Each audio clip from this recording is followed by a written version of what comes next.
The roguelike genre of games has been very popular ever since the release of The Binding of Isaac in 2011.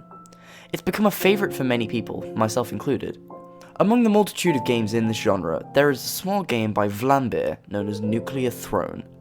On the surface, Nuclear Throne seems to be very similar to many other roguelikes, but as you play the game more and dig a bit deeper, you'll find that it is indeed one of the most bare-bones and simplistic roguelikes in terms of concept. Randomly generated layouts, only 2 opportunities to upgrade your equipment per level, and each final level in a floor having a boss fight. The unique mechanics of Nuclear Throne come in the form of 3 things: the characters and their abilities, and the mutations that you can apply to your character via leveling up. Let's dive more into these right now. In total, there are 12 characters that you can play as in Nuclear Throne, but you only start with 2 of them, Fish and Crystal, with each having their own unique abilities. For example, right-clicking while playing as Fish will allow you to roll in the direction that you are moving, letting you dodge out of the way of bullets. Crystal does not have this ability, but instead they can activate a shield that renders them immovable, but also reflects bullets back at the enemies. Each character also has smaller little upgrades to them, like how Crystal starts with 2 extra hit points and Fish begins with more ammo.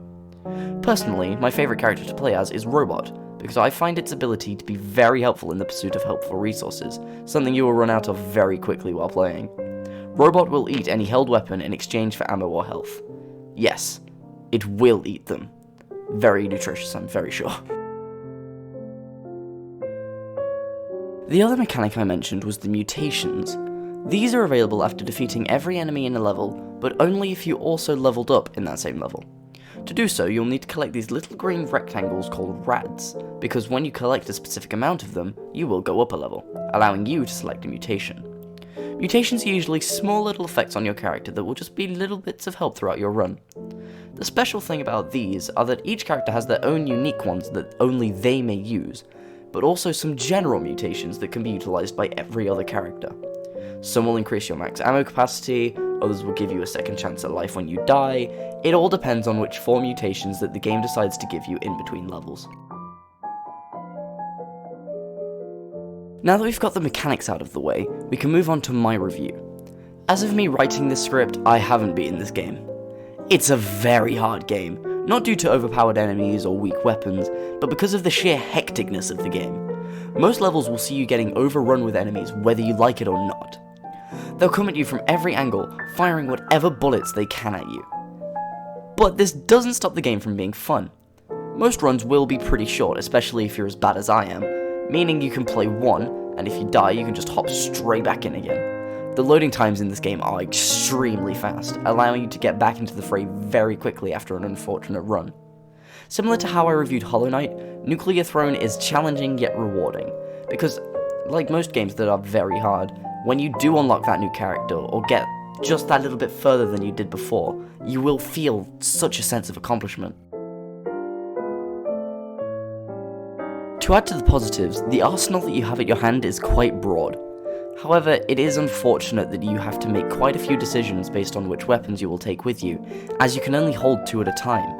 Seems like a small amount, no? Well, I see this inventory size as just the right size for this game. There are 2 main types of weapons, ranged and melee, available to use in the game, each having their own deeper categories. The ranged weapons are split across 5 different ammunition types, being bullets, shells, bolts, energy, and explosives. Melee doesn't have so many categories, as it only really has 2, being the deflective and non-deflective types. But with these 2 different types of weapons, you can have one ranged and one melee for when you're in a pinch. This is the way I play most times, and I find that I get the furthest when using this type of loadout. It's got a sort of strategy element to it when making these decisions, and I quite like that. To close this review off, I want to touch on the impact the Nuclear Throne also had on the roguelike genre. While maybe not as large and widespread as The Binding of Isaac was, it is undeniable that Nuclear Throne has inspired quite a few more popular roguelikes, namely Enter the Gungeon, Hyper Light Drifter, and Just Shapes and Beats. These games all take the fast-paced combat and bullet hell aspects from Nuclear Throne, and amplify them with their own unique aspects. All in all, Nuclear Throne is a very solid game that can be enjoyed at any time. It may get overshadowed by other games in its own genre, but it should not be by any means. It is incredibly fun, challenging, and rewarding. I highly recommend it to anyone. yeah, Nuclear Throne, I quite like it. I quite like a lot of roguelike games. It's one of my favorite genres, you know? But yes, that was indeed a review of Nuclear Throne, which is a game that I enjoy. Fun fact. Just a really quick apology for missing my last video. I'm so sorry, but, you know, school is starting back up again, things were getting a little bit confusing, and I just needed to take a little bit of time to figure everything out, and just chill, I suppose. But yeah, if you enjoyed the video, like, comment, subscribe, share, whatever the hell, I don't know. Follow me on Twitter and Instagram for funny epic lol moments, because I do those sometimes. But, you know, that is all from me. That was my review of Nuclear Throne, and I will see you in 2 weeks. Bye-bye.